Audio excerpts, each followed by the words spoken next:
Good evening, my name is Addison Harrison. I am in the 11th grade and am locally homeschooled.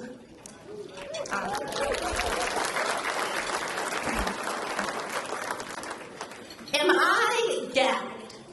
These three words would mark Representative John Quincy Adams as an outcast. In 1836, the House had declared that they would table any petition that voiced opposition to slavery. They would call it the gag rule, and John Quincy Adams would not stand for it.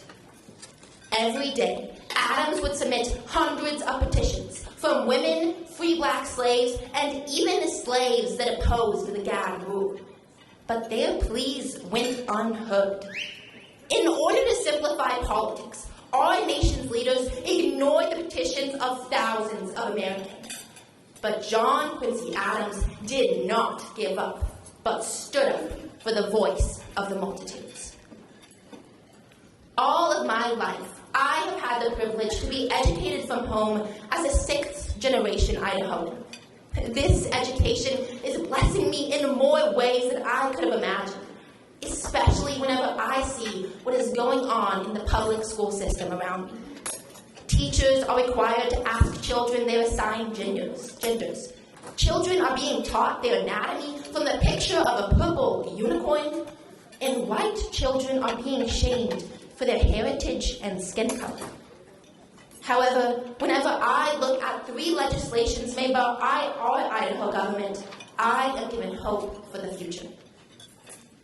In March of 2022, the Idaho House of Representatives passed a bill titled House Bill 666, which prohibited transgender female sports, which prohibits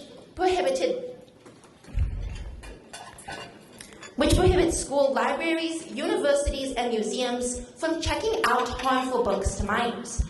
The goal of this bill was to protect children from pornography and books that explain at too young of an age the experience of being LGBTQ.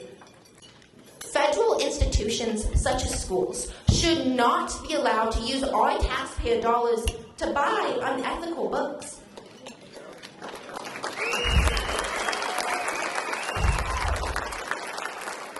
Schools across the nation are encouraging our children to look at books that go against America's historical values. This Idaho bill is purging our schools of books that are harmful to students. Thankfully, this is not the only legislation that is improving the public school system. The 2020 House Bill 500 made it Idaho state law that transgender female student athletes are prohibited from participating in female sports. This was the first such law made in our nation, and it did not go over very well. For 3 years, our state has been called sexist and discriminatory for this bill. Critics say that it is unconstitutional to require transgender individuals to reveal their biological and, frankly, real gender to the school athletic program. But Idaho government has stood firm. Our state leaders have seen the importance of protecting women from having to compete unfairly against biological males. It is perverse to have children that are so young be forced to accept our nation's idea of equality. Idaho has led the way, and since 2020, other states such as Utah, Arizona, and Montana have made laws prohibiting transgender sports in school ages K through 12.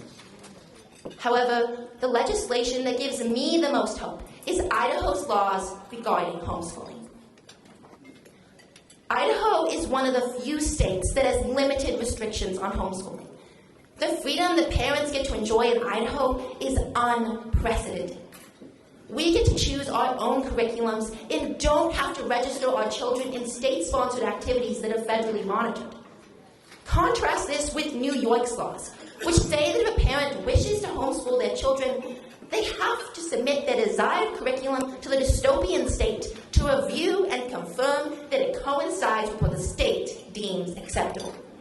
This is not true homeschooling, but public schooling at home.